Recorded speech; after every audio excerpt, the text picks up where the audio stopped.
नमस्कार, सत श्री अकाल।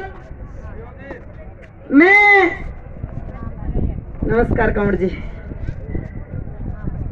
लगातार इस किसान आंदोलन से एक आंगनवाड़ी की नेता होने की वजह से नहीं जुड़ी।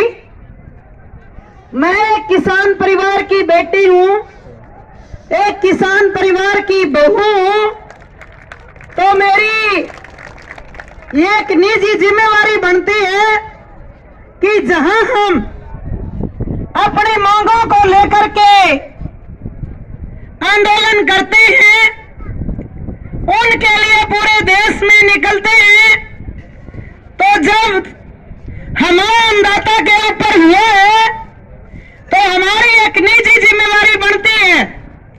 हम खुद ही आंदोलन में ना आकर के गांव-गांव जाकर के हमारी जो माँ और बहनें इस दुनिया के इस आंदोलन से जो हिंदुस्तान की दूसरी आजादी की लड़ाई चल रही है उससे अनजान थी, पर इस 26 जनवरी के महाभारत ने इनको भी जागरूक किया।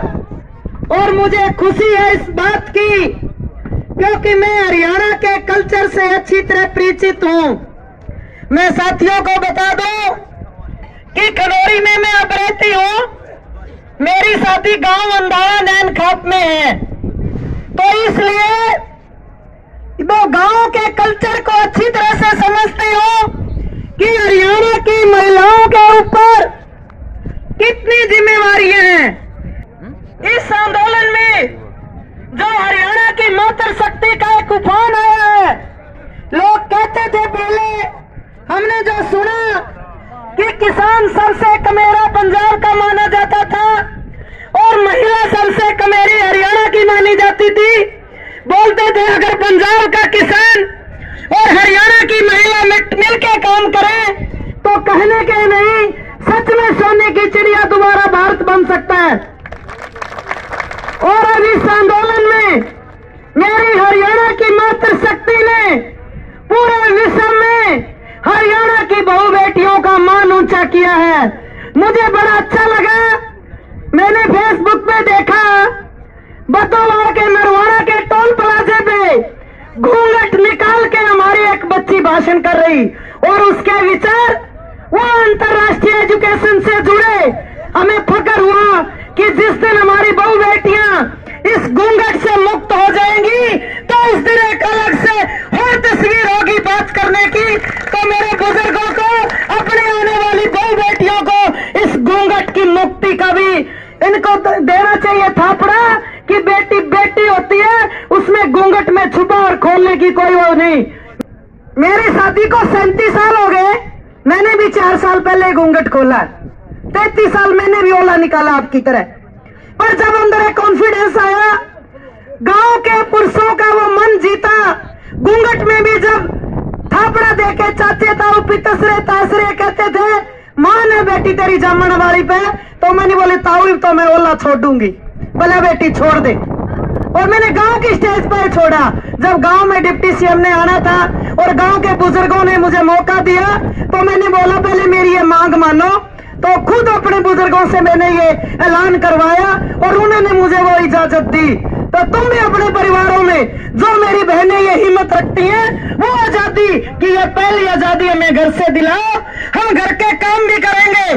जब जब औरतों को मौका मिला है, जब जब औरतों को मौका मिला है, 1857 की क्रांति हमारी महिला शक्ति की अगुवाई में शुरू हुई। झांसी की रानी, पहली हिंदुस्तान की क्रांति, आजाद हिंद फौज की कैप्टन लक्ष्मी सहगल, गदरी लहर की आजादी बीबी गुलाब कौर, गुरु गोविंद सिंह की लड़ाई में माई भागो और भगत सिंह के साथ दुर्गा भाभी, जिनको वो इतिहास में वो जगह नहीं मिली जिनकी वो औरतें हकदार थी।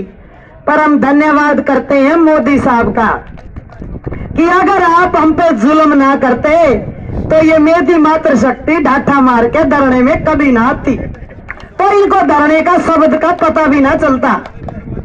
एक तो हम मोदी के लिए इसकी बात के लिए धन्यवाद करेंगे, और दूसरा हम मोदी का धन्यवाद करेंगे हरियाणा और पंजाब की एकता बनाने का, क्योंकि जब ये कानून 5 जून को हिंदुस्तान की संसद में आए तो हिंदुस्तान की 500 से ज्यादा किसान यूनियनों ने 10 जून को इस काले कानून की प्रतिलिपियां जलाने का काम किया।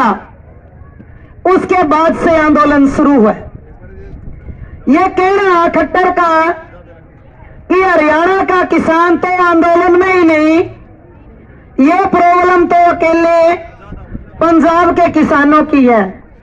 अरे पिपली कांड भूल गया तू, उसमें भी तो हरियाणा के किसान थे।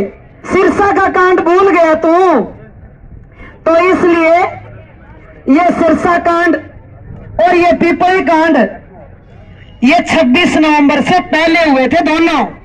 तो आप कैसे कह सकते हो कि हरियाणा का किसान आंदोलन में नहीं है? और जब पंजाब का किसान चला, खनौरी को बॉर्डर बना दिया, बॉर्डर भारत और पाकिस्तान से भी ऊंचा, सीलें लगा दी, पत्थर लगा दिए, गड्ढे खोद दिए, ऊपर तारें लगा दी बड़ी बड़ी जो प्रतिबंधित है। आप खेतों में नहीं लगा सकते, आप पे पर्चा दर्ज हो जाएगा। पशु रोकने के लिए नहीं लगा सकते, बट पुरुष रोकने के लिए भारत की सरकार ने लगाई। आप धरना लगाओ, आपके धरने के जाम पे लग जाए, सड़क रोकने से आपके ऊपर पर्चे दर्ज होंगे कि आपने सरकारी संपत्ति का नुकसान किया। तो सरकारी संपत्ति का नुकसान अब हरियाणा की सरकार ने किया, सड़कें खोद दी, गड्ढे खोद दिए, इतने बड़े बड़े मिट्टी के ढेर लगा दिए। तो हरियाणा के गृह मंत्री अनिल विज पे पर्चा क्यों ना हो? वो जिम्मेवार नहीं है? उस पर कितनी उसकी प्रॉपर्टी को कुर्की करके क्यों नहीं क्लेम करती हरियाणा की सरकार? तो इसलिए 26 नवंबर को जो हरियाणा के किसानों ने पंजाब के किसानों को हरियाणा के अंदर दाखिल करवाने के लिए जो इतिहास रचा है, उसको कभी भी कोई भूल नहीं सकता।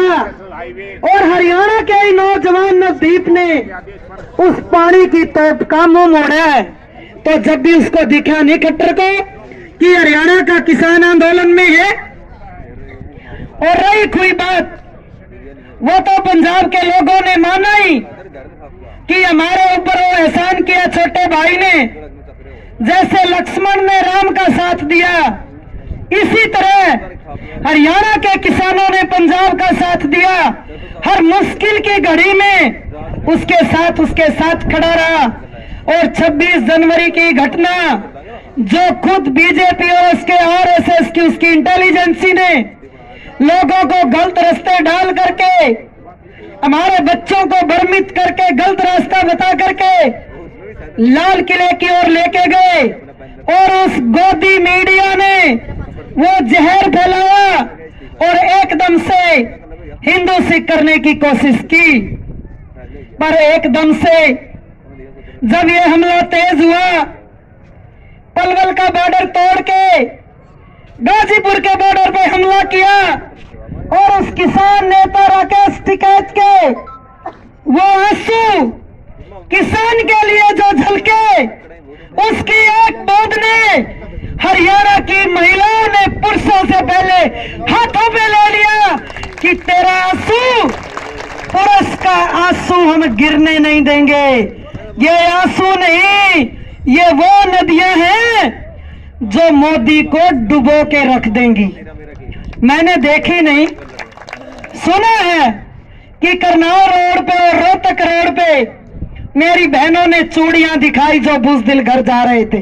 सुना है, मैं चूड़ियां नहीं पहनती, मैं चूड़ियों की गुलामी का प्रतीक भी नहीं मानती।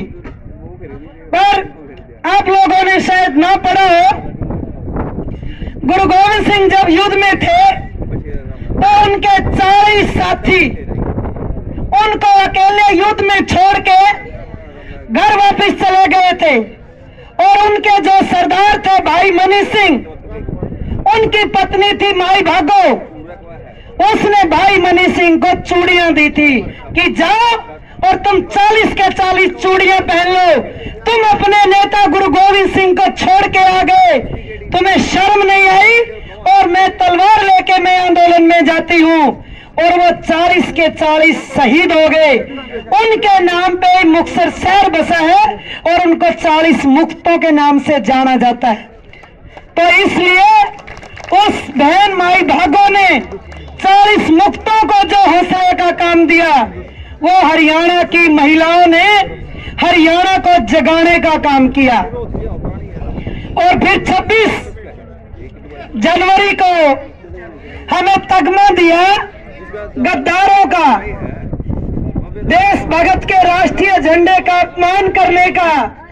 हम पूछना चाहते हैं मोदी से, मोदी साहब, अगर तुम्हारे पास लिस्ट है अपनी 7 पीढ़ियों की, कोई भी तुम्हारे परिवार का आदमी, अमित शाह के परिवार का आदमी, खट्टर के परिवार का आदमी, अनिल विज के परिवार का आदमी और दुष्यंत चौटाला गद्दार के परिवार का आदमी कोई भी तिरंगे में लिपट के आया हो तो लिस्ट जारी कर दे। और नहीं तो हमारे हर घर से गांव में देश की सेवा में लगे नौजवान, एयरफोर्स में, आर्मी में, बीएसएफ में, सीआरपीएफ में, आईटीबीपी में, नेवी में कौन सी फोर्स बची है जहां से हरियाणा और पंजाब का एक एक घर से नौजवान देश की सेवा में न हो और जिनके बेटे, जिनके पति तिरंगे में लिपट के आते हो, तुम उनको तिरंगे की परिभाषा समझाओगे? तुम क्या जानते हो तिरंगे के बारे में? तुम्हारे अपने आरएसएस के लोगों ने जयपुर की हाई कोर्ट पे तिरंगे को उतार के आरएसएस का झंडा लगाया। तुम्हारे अपने जो आज देश का गृह मंत्री बना हुआ अमित शाह, उसने उल्टा झंडा लहराया, उसने तिरंगे का अपमान किया। तुम्हारा मुख्यमंत्री, उसने कमल का फूल लहरा के राष्ट्रीय गान गाया, उसने तिरंगे का अपमान किया। और देश के प्रधानमंत्री ने 14 जून को योगा दिवस पे तिरंगे से मुंह पोंछा, उसने तिरंगे का अपमान किया। वो हमें तिरंगे की मर्यादा समझाएंगे? तो इसलिए जो ये काले कानून हैं, इनको वापस करवाने के लिए ना तेरा तिरंगे वाला तार चलेगा, ना तेरा हिंदू सिख का विवाद चलेगा। आज हरियाणा और भाई पंजाब का भाईचारा और एकता, और खास करके हरियाणा की जो खा पंचायतों ने जिम्मेवारी अपने कंधे पे ली है, और हरियाणा के किसानों का नहीं, हरियाणा और पंजाब की ये 36 बिरादरी का आंदोलन बन चुका है। और अब मसला पगड़ी का हो चुका है। जब हम स्कूल में जाते हैं तो हमारे माँ बाप क्या कहते हैं? बेटी पढ़ और जितने मतनी, बाप को मन ले जाइए मतनिया, मेरी पगड़ी के दाग लगाइए मतनिया। तो इन बेटियों ने वो लाज बचाई है, अपने बाप और भाइयों की पगड़ी को लाज नहीं लगने दी। लड़ाई के आंदोलन में सबसे बड़ी गिनती में पूरे देश में, जहां हरियाणा की औरतों को अंदर दबा के रखा, आज हरियाणा की औरतें पूरे देश में सबसे ज्यादा आंदोलन में आई है और अपने भाइयों को बोला है तुम्हारी पगड़ी की लाज हम रखेंगे। अपने बाबुओं से बोले हैं कि तुम्हारी पगड़ी की लाज हम रखेंगे। तो इसलिए आज जो ये आंदोलन है 3 काले कानून रद्द कराने का, तो बोलते हैं कल हमारे देश के गृह मंत्री कि आप बोल रहे काले कानून है, काला क्या है? अरे तुम्हें 12 दौर की मीटिंग होगी, अब तक ये नहीं पता काला क्या है? बताया नहीं, पढ़ा नहीं, समझ में नहीं आया, क्यों टाइम वेस्ट कर रहे हैं? सीधी सीधी बात है, हमारे अनाज के पूरे पूरे दाम दो, स्वामीनाथन कमीशन की रिपोर्ट लागू करो और एमएसपी का कानून की गारंटी करो, तभी किसान। कल बोल रहे थे टिकैत जी कि 1967 में जब एमएसपी लागू हुई, एक प्राइमरी अध्यापक की तनख्वाह 70 रुपए थी, 67 रुपए की 1 क्विंटल गेहूं थी, और 3 क्विंटल गेहूं का 1 तोड़ा सोना आता था। तो आज हमारी 3 क्विंटल गेहूं की कीमत भी आज के 1 तोड़ा सोना की होनी चाहिए, यानी कि 17,000 रुपये क्विंटल। तो इसलिए लोगों को बेवकूफ मत बनाओ। हमारा पूरा परिवार, हमारे 5-5 साल के बच्चे किसानी में लगते हैं। कोई पैर में, आजकल शायद पैर नहीं होते होंगे, हम छोटे थे जब कहीं बाजरे की गिरडी चलती थी, कहीं गेहूं की गिरडी चलती थी, कहीं ज्वार के लिए गिरडी चलती थी, तो हम पैर में चाय लेके जाते थे, खेत में चाय लेके जाते थे, डोले डोले चले नहीं जाता था, इतने इतने बड़े डरे होते थे। तो 5 साल से बच्चा किसानी में लग जाता है और 90 साल तक के बुजुर्ग भैंस लेके जोड़ पे जाते हैं।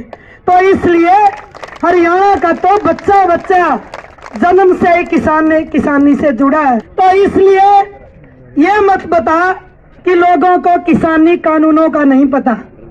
हरियाणा से ज्यादा किसानी कोई नहीं समझ सकता। बहू हो या बेटी हो, बच्चा हो या बच्ची हो, बुजुर्ग हो या जवान हो, स्कूल में भी बच्चे ईंट की पूरी छोल के जावे जिसके गन्ने की बारी आ जाए, जब जावे कॉलेज में। तो इसलिए खट्टर साहब, तेने तो यह भी नहीं पता कि गंडा दांदिया वाली दांती गला छोलिया जावे प्लेन गला, तो तू क्या डराएगा निकलना था। किसान का तो जबर चलाया कर दे, फाड़ी पैर में लग जिया करती। फाड़ी कितनी बड़ी हो है, शायद आजकल वाले बच्चे ने नहीं देखी होगी, क्योंकि मैं 50 तो ऊपर होगी, मैंने फाड़ी देखी है, बड़ी थी। कई बार बापू डंक कढ़ाने में भी दे दिया कर दो, लुहारा का बेटी इसका डंक कढ़ा लिया। तो इसलिए किसान तो फाड़ी लग गया, बच्चे भी हल चला ले। तो तू ये बता, जो उनसी कील ठोकन लग रहा है, इन तक किसान डरेंगे? तो किसान तो पानी की तोप तक डरावे है। जब टोल की इतनी बड़ी बुम्बी पड़ा है, छोटे छोटे बालक भी कुरड़ा करें न्यू मुट्ठी दरकन उनसे डराओगा। तो इसलिए ये हमारी सैन्य शक्ति है, जो हम लड़ना नहीं चाहते, हम टकराना नहीं चाहते। और जो तुमने किया 26 जनवरी को, वो तुम्हारा अपना कांड था, किसानों का नहीं था। तो जब हरियाणा और पंजाब इकट्ठे थे, देश की आजादी हुई, देश के 121 लोगों को फांसी हुई, तो 93 पंजाब और हरियाणा के थे। ठीक, हम सलूट करते हैं सरदार वल्लभ भाई पटेल को, पर सरदार वल्लभ भाई पटेल ने तो इस आरएसएस गैंग पे बैन लगा दिया था जब इन्होंने गांधी जी की हत्या करी थी। तो इसलिए जो लोग आज बोल रहे हैं हम देशभक्त हैं, इनका जो सबसे बड़ा गुरु है ना, वो तो माफी मांगे था।